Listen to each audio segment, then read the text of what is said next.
Sí, señor. Bueno, al miedo hay que matarlo con esperanza y una de las fuentes mayores de esperanza es la fe, es la espiritualidad. Y en estos días de Semana Santa, que, bueno, quienes profesamos la fe católica, aprovechamos para hacer introspección y pensar un poquito, pues, en las cosas de la vida. Qué bueno tener con nosotros, creo que ya lo tenemos allí, ya está con nosotros el padre Arturo Peraza, sacerdote jesuita, quien está frente a la Universidad Católica allá en Puerto Ordaz. ¿Cómo estás, padre? ¿Cómo te ha ido? Marisabel, un placer nuevamente estar contigo, poder coincidir y particularmente en un programa como este, en donde, como tú acabas de decir, cómo hablar de la esperanza en medio del dolor y en medio de la dificultad. Creo que ese es el tema de la Pascua.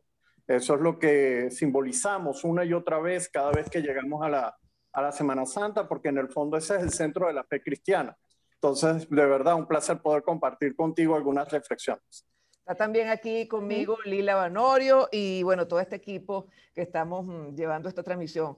Padre, tú sabes que, coincide esta Semana Santa con un crecimiento exponencial del coronavirus y por eso estamos llevando a efecto estos programas para orientar. Y bueno, tal vez dentro de la espiritualidad podemos encontrar algunas claves. En lo particular, ¿qué nos recomienda en medio de esta situación que estamos viviendo, en la cual, fíjate la palabra miedo, y se me ocurre pensar que Jesucristo el día de su crucifixión, o sea, hoy Viernes Santo, sentía muchísimo miedo, sin embargo sentía también, estaba clarísimo de la esperanza que significaba lo que vendría 3 días después. Sí, fíjate lo siguiente, ¿no? Vaya, lo primero es eh, quizás la Pascua como actitud espiritual, es la posibilidad de tratar de entender lo que aparece como oculto o no claro al principio. Es decir, para los discípulos, para toda la gente, para María Magdalena, para todos los que estaban allí, incluso para Jesús, es una derrota terrible. Es decir, el pueblo que él te intentó salvar, el pueblo que él trató de acompañar es el que aclama que lo mate. Los discípulos se largan, Pedro lo niega, Judas lo traiciona. Es una historia honestamente excesivamente dramática y todo parece como caerse, pero justo el camino cristiano lee que este es el momento en que él se empodera como Señor. De hecho, desde el primer texto del Evangelio aparece esa idea de que es allí preso Jesús delante de Caifás cuando por primera vez él dice claramente, sí, yo soy el rey. Pero es contradictorio porque la imagen no tiene nada que ver con lo que está diciendo. Entonces, habría que leer, quizás nosotros lo estamos viendo, o sea, una cosa es ver con los ojos físicos un problema y otra cosa es verlo con los ojos del alma. Y esto exige otra actitud. Eh, ¿Cómo leer la pandemia entonces? Porque estoy poniendo ese análogo allí de lo que conmemoramos y recordamos y mirar a un crucificado que era de las cosas más espantosas. Pero no tenemos idea de lo que era eso. En realidad tenemos figuras demasiado estilizadas de una cosa que era absolutamente horrorosa y que yo a la gente, para decirle algo gráfico que nos ponga un poco en contexto, le digo, mire, usted cada vez que carga un crucifijo es como si cargara una silla eléctrica con el sujeto electrocutándose. Y eso, usted dice, eso es Dios. Bueno, claro, usted echa para atrás y dice, bueno, a mí no me gusta eso como Dios. Ajá, ¿qué me quiere decir esto como contrajuego, como choque? Lo primero que yo quisiera poner cuando pienso en la pandemia, dos elementos que el Papa ha hablado frente a la humanidad. La pandemia no es algo que Dios crea, igualito que Dios no mandó a matar a su hijo. Dios mandó a su hijo a predicar la buena noticia y a querer a la gente. Que el resultado fuera que nosotros lo mandáramos a la cruz es harina de otro costal. Y allí, cuando el Papa se consigue frente a esta pandemia, él tiene dos gestos fundamentales. La primera gesto es toda la humanidad la que está involucrada. Entonces creo que la primera lectura tenemos que hacerlo como humanidad. Somos todos, estamos en el mismo barco, no importa si usted está en Italia, en la Amazonia, en España, en Venezuela, en Estados Unidos. Todos somos uno. Y deberíamos darnos cuenta que no vamos a salir si no somos uno, si no somos humanidad.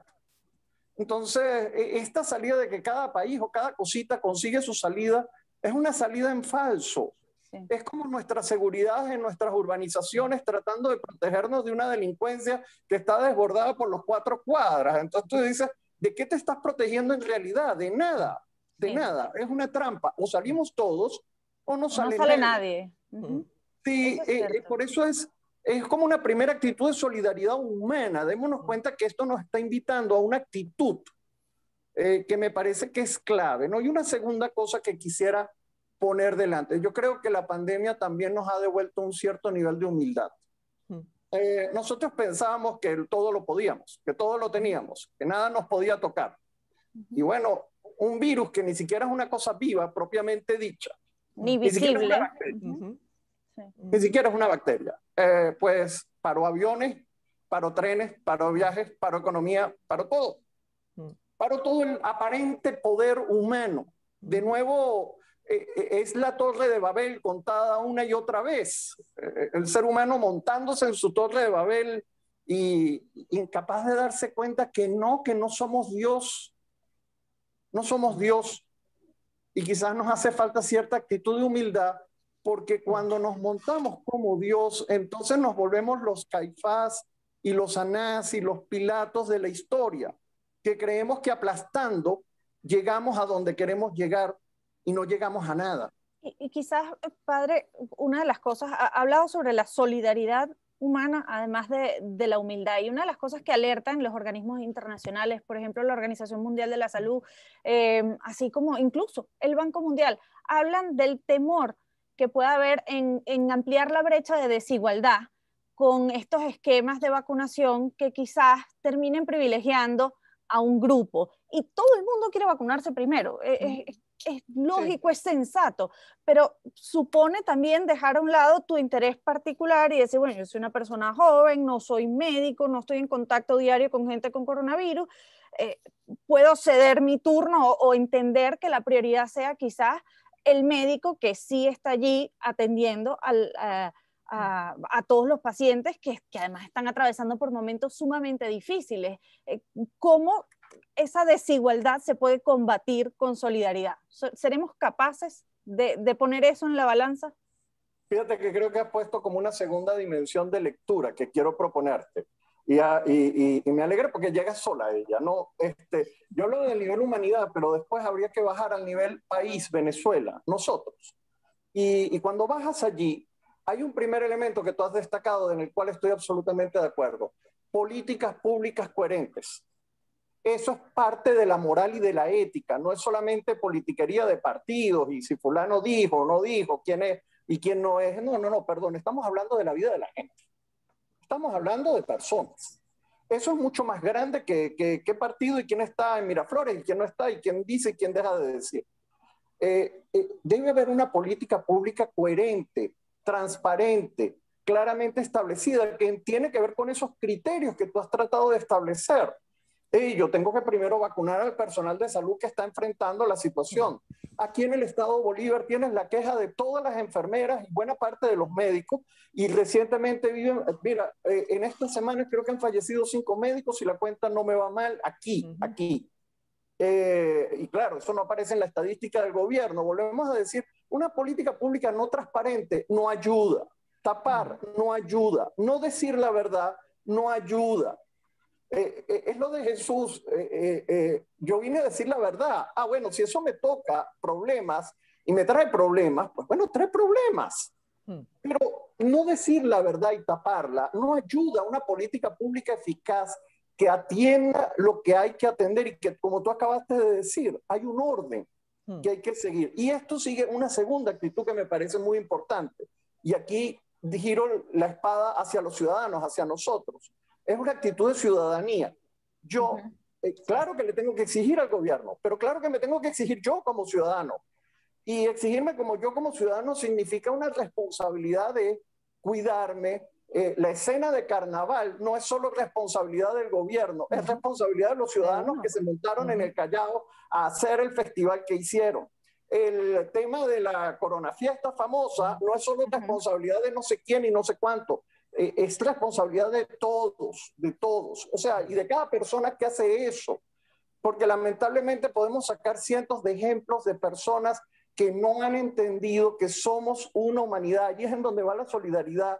Pero Iva, ahí volvemos otra vez con el tema, ¿no? En el sentido de que a mí no me va a dar, le va a dar al otro. O sea, nos sentimos súper, o sea, superhéroe, heroína, invulnerable, y a mí no me va a dar, le va a dar al otro. Y en ese sentido, bueno, si a mí no me da. Y así es, y entonces viene el tema de la soberbia que estábamos hablando, Marisabel, nuevamente. Esa actitud soberbia no ayuda a efectivamente darnos cuenta que no estamos para pisar las cosas. Yo tengo que entender que es otra la actitud y nos falta como ciudadanos. En parte el problema del país es que no hay ciudadanía. O sea, cuando tú vas al fondo de nuestro drama, Marisabel, no es solamente un grupo político y la cuestión de lo que pasa y deja de pasar. Sí, todo eso es real. Y el poder no está funcionando bien, pero ese no es el centro. El centro es que eso es una consecuencia de la ausencia de ciudadanía. Y allí somos responsables todos.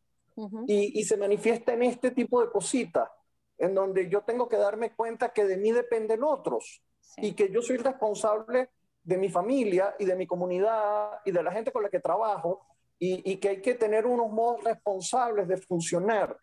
Y creo que esa actitud ciudadana nos están invitando a crecer. Entonces la pandemia está hablando, es a la actitud del ser humano que tiene que crecerse en el problema. Y la pandemia deja de ser solo un momento de dolor para convertirse en una oportunidad de crecimiento. Eso es a lo que llamamos crisis. La palabra crisis es la oportunidad de un momento difícil, pero cuya superación logra que efectivamente salga algo mucho más denso y más profundo. Y la Pascua es eso, es una crisis de la cual nace una vida mucho más profunda y mucho más rica. Eso es lo que los cristianos decimos. La muerte no tiene la última palabra, tiene una palabra muy poderosa, tan poderosa que mata a Dios. O sea, el pecado es capaz de matar a Dios. Eso es lo que decimos. Y que es una muerte violenta, pero no es la última palabra. A ver, nos queda poco tiempo para despedir esta transmisión especial, pero sobre todo en las últimas semanas nos ha tocado convivir quizás con algo que resulta difícil para todos los seres humanos, independientemente de su credo, y es con la muerte. ¿Cómo se da consuelo ante algo que desafía la lógica? No ha debido ocurrir, era una persona quizás joven, hace 2 días estaba perfectamente bien. ¿Qué le diría al venezolano en general que le ha tocado eso, lidiar con la muerte incluso estando de lejos? De lejos y de cerca, mira, creo que hay una primera actitud fundamental, y esto nos habla a nuestra espiritualidad más personal. En el dolor lo que uno puede hacer es acompañar. En la cruz no se habla. El Viernes Santo no es un día para decir muchas palabras. Los Viernes Santos son para saber estar allí, como estuvo María al pie de la cruz. Es una actitud que es difícil, pero hay que aprender a entrar en el silencio de la presencia que acompaña y sabe ser cercano. Y sabe decir, estoy aquí. Y estoy con mi dolor. Y estoy con mi tristeza, y estoy con mi shock, pero estoy de pie además. Esa imagen de María de pie, es que lo dice Juan de una manera tan bárbara, de pie ante la cruz de su hijo. Y es su madre. Y yo creo que a muchos les ha tocado tener que vivir esa escena. De allí una segunda actitud que te diría que creo que es importante. Hay veces que uno tiene que aprender a amarrarse como un clavo caliente a Dios y a la Virgen en estos tiempos y saber pedirles que a uno le den fortaleza. Porque no es fácil y a veces sí estás ante el absurdo, como tú acabaste de decir. También la muerte de ese sujeto de 33 años fue un absurdo para todos los que lo vivieron. Y después se descubre que hay un camino más allá, pero yo creo que eso es un proceso. Y creo que ese proceso es el que necesitamos ir abriendo a nivel personal, ese acompañamiento del dolor, en esa forma de poder recordar a los nuestros y poder seguir la lucha por mejorar nuestro país. Creo que en el fondo hay cosas que hacer y cosas que abrir, y que en la dinámica de agarrarnos a Dios y de poder poner en Él nuestra esperanza es en donde podemos conseguir futuro. Bueno, padre, muchísimas gracias por habernos acompañado durante esta tarde, darnos pues esta lectura tan rica, tan bonita de un día como hoy en el contexto de esta pandemia. Era el padre Arturo Peraza, sacerdote jesuita y vicerrector del núcleo de la Universidad Católica en Guayana. Gran abrazo, padre. Chao. Hasta luego. Muchísimas Chao. gracias. Oye, A Marisabel, ustedes. hemos tenido unas conversaciones sumamente interesantes Sí. desde distintas perspectivas, y quizás me quedo con una palabra que acaba de decir el padre Arturo Peraza, y es ese concepto de ciudadanía. No solo aplicado al término de entender las prioridades y las políticas públicas y el orden para poder salir todos juntos de esto, sino también en la responsabilidad individual que tenemos cada uno de nosotros de cuidarnos. Nos encantaría ir a una celebración, una fiesta, porque además tenemos ganas acumuladas de celebrar y de bailar, y de estar juntos y de abrazarnos, pero no es el momento y ponemos en riesgo a los demás. Tendría consecuencias quizás muy tristes para muchas personas no entender esa obligación o ese compromiso que tenemos con el otro. Mira, tú sabes lo que cuesta, y aquí estoy hablando como mamá, de muchachos jóvenes, oye, que se queden en casa y que entiendan esto, ¿no? Entonces, Sí. bueno, es un tema que deberíamos tratar si hay la posibilidad de otra nueva transmisión. Bueno, pero bueno, vamos a despedirnos, Lila. Para mí un gustazo, ¿verdad? Compartir contigo, ha sido una tarde de tertulia. Tomamos tecito, conversamos, nos instruimos, aprendimos muchísimas cosas y bueno, la pasamos, dentro de todo la pasamos bien. Y junto a todo este equipo, Valeria Fernández, Luis Ignacio Dugarte, Julieta Tamayo, Juan Carlos Alique, Weifer Rodríguez, Isabel Iturriza y Ricardo Martínez Osorio, y los jefes. Claro, Comenta a los tú que quiénes son también nuestros hay que jefes. hacerle una mención especial por además estas iniciativas y ese compromiso de acompañar a los venezolanos a través de las distintas señales y circuitos que pertenecen a la familia de Unión Radio. Así que por su trabajo y apoyo, muchísimas gracias a Desmond Río Bueno, María Alejandra López, Enrique Gómez, Jaime Rojas, y agreguemos también a Antonio Cerfati, la cabeza de todo este equipo que tiene iniciativas como estas para poder darles información y acompañarlos, porque todos estamos transitando por esto. Bueno, pendientes de las redes de Unión Radio, parte de estas entrevistas se van a montar también en YouTube. Vamos a hacer pues un resumen de las mismas, vamos a hacer infografías y bueno, la noticia, las informaciones que ustedes manejen y ustedes necesiten, se los vamos a dar a través de nuestras distintas redes. Gustazo, Lila, un beso. Un placer, Marisabel, que se repita. Chao, igual. Hasta luego, amigos.